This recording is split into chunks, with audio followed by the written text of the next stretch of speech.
Hello everyone, and welcome to Read Aloud with Mr. Fischer. I am obviously not Aaron, I am his little brother Nate, and I am guest starring in this special holiday episode of Read Aloud with Mr. Fischer. And growing up Jewish and celebrating Hanukkah, this was a very cherished book to us and our family all throughout the years, and we read it every year on Hanukkah. So without further ado, Hershel and the Hanukkah Goblins. Hershel and the Hanukkah Goblins by Eric Kimmel, illustrated by Trina, Schart, Hyman. It was the first night of Hanukkah. Hershel of Ostropol was walking down the road. He was tired and hungry. Nonetheless, his step was light. Soon he would reach the next village, where bright candles, merry songs, and platters piled high with tasty potato latkes awaited him.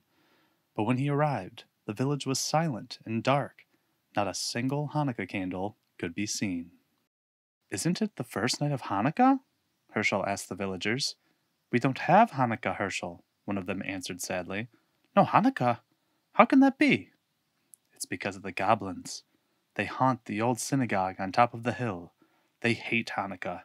Whenever we try to light a menorah, the goblins blow out the candles. They break our dreidels. They throw our potato latkes on the floor. Those wicked goblins make our lives miserable all year long, but on Hanukkah, it's really bad." Hershel knew he must help the village people. "I'm not afraid of goblins," he said. "Tell me how to get rid of them." "It's not as easy as you think," the rabbi warned. "You must spend 8 nights in the old synagogue. The Hanukkah candles must be lit each night. On the 8th night, the king of the goblins must light them himself. That is the only way to break their power." "I'm not afraid, Rabbi," Hershel said. "If I can't outwit a few goblins, then my name isn't Hershel of Ostropol." The villagers wished Hershel good luck. They had no potato latkes to give him, so they packed several hard-boiled eggs for him to eat, along with a big jar of pickles. The rabbi gave Hershel a brass menorah, a package of candles, and a box of matches. Then the villagers said goodbye. Nobody expected to see Hershel again. It was long past sundown by the time Hershel climbed to the top of the hill where the old synagogue stood. The crumbling building was gloomy and dark, and rust hinges squeaked as Hershel opened the door. Hershel shuddered. Or could he believe that goblins lived here? He put 2 candles in the menorah and set it on the windowsill. He struck a match and lit the shamus candle. He said the blessing and was about to light the other candle when he heard a voice. "Hey, what are you doing?" Hershel turned around. There was a goblin no bigger than a horsefly, with a long, pointy tail and 2 little bat's wings hovering in the air. "I'm lighting the Hanukkah candles," Hershel said. "Tonight is the first night of Hanukkah." "Oh, no, it's not. We don't allow Hanukkah, not around here." "Is that so?" said Hershel. "Who's going to stop me? A little pipsqueak like you?" "I may be little, but I'm strong," said the goblin. "Really? Can you crush rocks in your hand?" asked Hershel. The goblin laughed. "Crush rocks? You're joking. Nobody's that strong." "I am. Watch." Hershel took a hard-boiled egg from his pocket and squeezed it until the yolk and the white ran through his fingers. "That's how hard I'm going to squeeze you if you try to stop me from lighting these candles." The little goblin's eyes opened wide. Since in the dim light, the egg looked exactly like a rock. The little goblin shook with fear.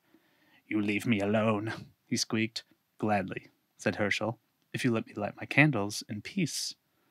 "All right," said the goblin. "One night won't make a difference. But you better not be here tomorrow. Big scary goblins are coming, much bigger than I. If they catch you lighting Hanukkah candles, you'll be sorry." "We'll see about that," Hershel said to himself. He lit the first candle. On the second night, another goblin appeared.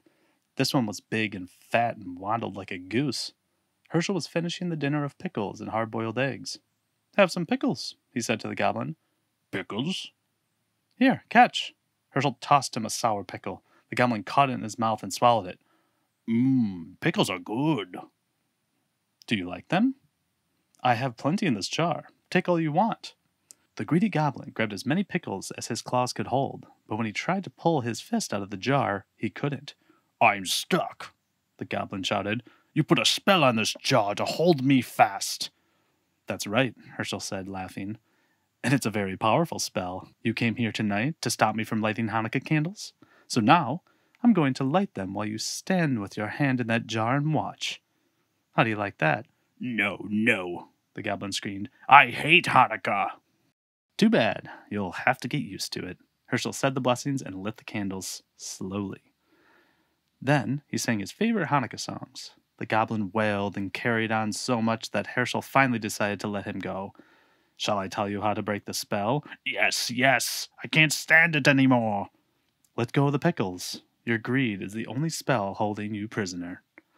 The goblin let go of the pickles. His hand slipped out of the jar easily. How that goblin raged. He had stood with his hand in the pickle jar while Hershel lit Hanukkah candles under his nose. The furious goblin stomped his foot so hard that he shattered into 1,000,000 pieces. The wind blew them away. The third night came. Hershel felt something watching him as he set the candles in the menorah. Instead of lighting them, he began playing with the dreidel. An hour passed. Hershel looked up. Sitting across the table was another goblin. This one had a fiery red face and 2 enormous horns. It's getting late, the goblin said. When are you going to light those candles? Later. There's plenty of time. Hershel spun his dreidel. This is more fun. What are you playing with? The goblin asked.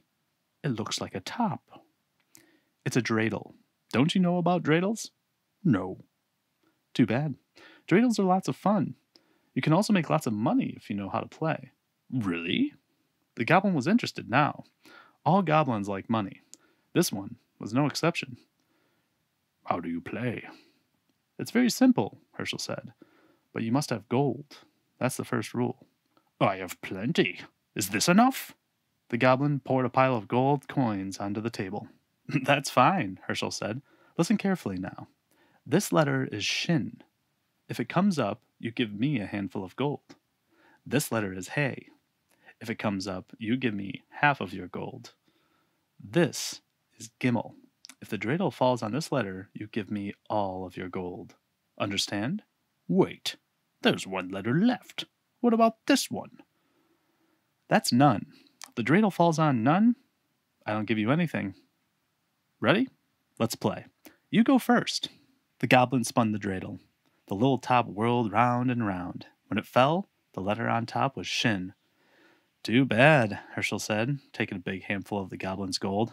Try again. Maybe you'll have better luck. The goblin spun the dreidel once more. This time it fell on Hay. This isn't your night, Hershel said, helping himself to half the goblin's gold. One more time. Your luck is bound to improve. Once again, the goblin spun. This time the dreidel landed on Gimmel. Too bad. Hershel sighed as he took the rest of the goblin's gold. Would you like me to spin? Yes, the goblin grumbled. He was very unhappy about losing his money. Hershel spun the dreidel. This time the letter None was on top. Oh my, I don't have to give you anything. I get to keep all the gold. Say, that was fun. Get some more gold and we'll play again. What about the Hanukkah candles? We'll light them later. There's plenty of time. Not for me, the goblin said. I'm leaving now. I don't like this game. I don't like Hanukkah, and I don't like you. Don't go, Hershel pleaded. I know lots of games. Stay a while. We'll have fun. Goodbye. The goblin spread his wings, swooped out the door, and flew off into the night. Hershel lit the candles all by himself. On the following nights, other goblins came. One had 6 heads. One had 3 eyes. All were terrible and fierce. They growled and roared and changed themselves into horrible shapes. They tried to stop Hershel from lighting the Hanukkah candles, but Hershel fooled them all. Finally, the 7th night arrived. 8 tiny candles flickered on the windowsill. Hershel sat back to enjoy their light. Where were the goblins? Had they finally given up? Hershel felt very sleepy. His eyes closed. Suddenly he sat up. He heard a horrible sound, a voice that sounded like the cracking of bones. Happy Hanukkah, Hershel of Ostropol. Who is it? Who's there? Don't you know who I am, Hershel? Weren't you expecting the king of the goblins? The voice rose to a hurricane roar. It ripped the shingles off the synagogue roof and shattered the windows. The Hanukkah candles reeled in the savage blast, but they did not go out. You're too early, Hershel shrieked. You're not supposed to come until tomorrow. The great wind died down. Don't worry, Hershel. I'm far away, but I have the power to see you and to speak to you. Enjoy this Hanukkah evening, my friend. It will be your last. Tomorrow night I will come for you. You fooled my slaves, the other goblins. Let's see if you can fool me. Poor Hershel. What was he to do? The king of the goblins was on his way, and no power on earth could stop him. Unless... Hershel had an idea. It was a big chance, but he had to take it. It was the only way he could save himself and Hanukkah. It was the last night of Hanukkah. Hershel set the candles in the menorah, but instead of placing it on the windowsill, he put the menorah and the box of matches on a small table near the door. Then he sat down to wait. Night fell. It grew dark as pitch inside the gloomy old synagogue. Outside, the whole world lay cold and silent. Suddenly, a great gust ripped the synagogue door from its hinges. The whole building shook. A fearsome voice spoke.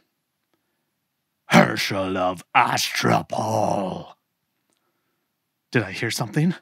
'Tis I, the king of the goblins. Hershel laughed. Don't be silly. You're one of the boys from the village. You're trying to scare me. I am not a boy. I am the king of the goblins. I'll believe it when I see it. Show yourself to me. Behold, I stand before you. Do you believe me now? Hershel tried not to look. Even in the darkness, he could see the outline of the monster shape filling the doorway, a figure too horrible to describe. He pretended not to care. It's too dark. I can't see anything. A candlestick and some matches are by the doorway. Why don't you light a few candles? Then I'll see what you really are. Indeed you shall. A match flared. The shamus candle caught the flame. Hershel's blood turned to water at the awful sight before him. He did not lose courage. Master of the world, he silently prayed, thou who created the heavens and the earth and the spirits of the air, stand by me now. Then he addressed the goblin. It's still too dark. But what are you afraid of? There are plenty of candles. Why not light them all? A hideous hand took the shamus candle and lit the others one by one. Hershel felt himself growing faint, but he forced himself to look. His eyes grew wider and wider as each candle caught the flame. 6, 7, 8. The king of goblins stood before him. Now, Hershel, do you know who I am? I know you're not the Queen of Esther. Very funny. Enjoy the joke. It will be your last. That's what you think. Begone, or I take a stick to you. How dare you speak to the king of the goblins that way? I'll speak to you any way I please. You have no power. Your spell is broken, see? The menorah is lit. You thought those were ordinary candles you were lighting. You weren't. They were Hanukkah candles, and you lit them yourself. The king of the goblins roared with fury. The earth trembled and the mighty wind arose. It ripped off the synagogue roof and blew down the walls. It splintered the great timbers and scattered them like matchsticks. Around the menorah, the whirlwind howled, but the candles never flickered. They burned with clear, steady flames. The king of the goblins had no power over them. The spirit of Hanukkah had triumphed. The great wind vanished as suddenly as it had risen. Hershel rubbed his eyes. The night was as still as before, even though the synagogue was gone. Walls, floor, roof, even the foundation stones had vanished, but the menorah remained, standing tall upon the little table where Hershel had placed it. Hershel waited until the last candle burned out. Then he started down the road that led to the village. I'd better hurry, he thought. I don't want to miss the last night of Hanukkah. But there was no reason to worry. In every window there stood a menorah with 9 gleaming candles to light the way. The whole village was waiting for him.